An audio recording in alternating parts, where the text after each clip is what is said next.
on to Sierra Leone, last week mudslide killed 499 people. And then on top of that, they said 600 people were missing. So, I mean, if they've been missing for a week, that means at least 1,000 people were killed. It had been raining heavily for 2 weeks, and they've already had 104 centimeters of rain just this summer, just since July. So the mudslide happened at about 5:45 in the morning. A lot of people were still sleeping. In this picture that you are seeing, there were houses before the mud covered the whole place. So a lot of people were literally buried alive when this thing happened. The mudslide, coupled with heavy floods, sent a rush of water, mud, and rocks down the valley, destroying homes, schools, all kinds of buildings. People's bodies were torn up by rocks. I mean, I cried when I saw some of the videos and some of the pictures. The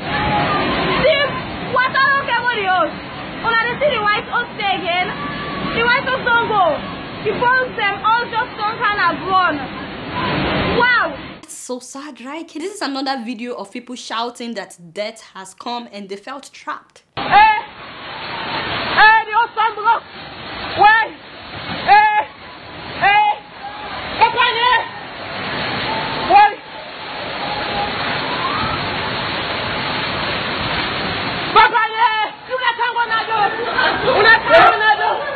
Yeah, and I literally cried. I don't understand why we don't pay enough attention to climate change as well as deforestation. Please, when you have time, watch my episode on deforestation in Nigeria, because this is not peculiar to Sierra Leone or one country. We all need to pay attention to deforestation because it's real and it's claiming lives, as well as climate change. Already a lot of settlements in Sierra Leone are reportedly at sea level or below sea level, yet we keep cutting down trees. The government of Sierra Leone has also done nothing to tackle illegal construction of the overcrowded hillsides and also the uprooting of trees for construction, which is what has made the soil unstable and vulnerable to collapse. But this tragedy wouldn't have claimed as many lives if only Sierra Leone has the right structures in place. I keep asking myself, what happened to all the money that was donated during the Ebola outbreak? I know that about $3 billion was donated not just to Sierra Leone, it's like to so many countries, but I just wonder what happened to the money. And you know, that money should have at least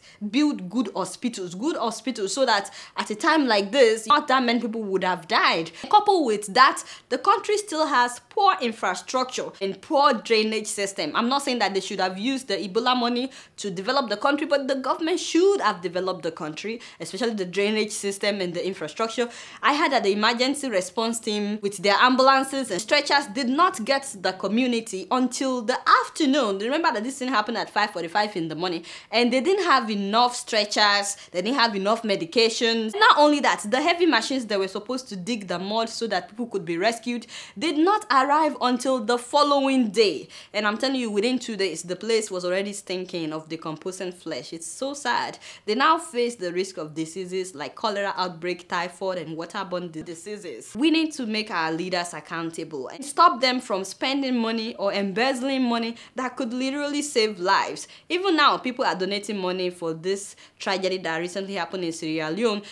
I doubt if the money will be used for the right things. And lastly, we cannot ignore climate change and we cannot ignore deforestation. It's real and it's deadly. Like I said, please watch my episode on deforestation because you can do something in your own area. You can plant trees where you are. You can help yourself at least. For all who have their loved ones, by the way, please accept our condolences. I heard that one man lost 12 family members. I can't imagine what's going through his mind right now. It's so heartbreaking. You guys know much. Guess what? I'm just keeping it real.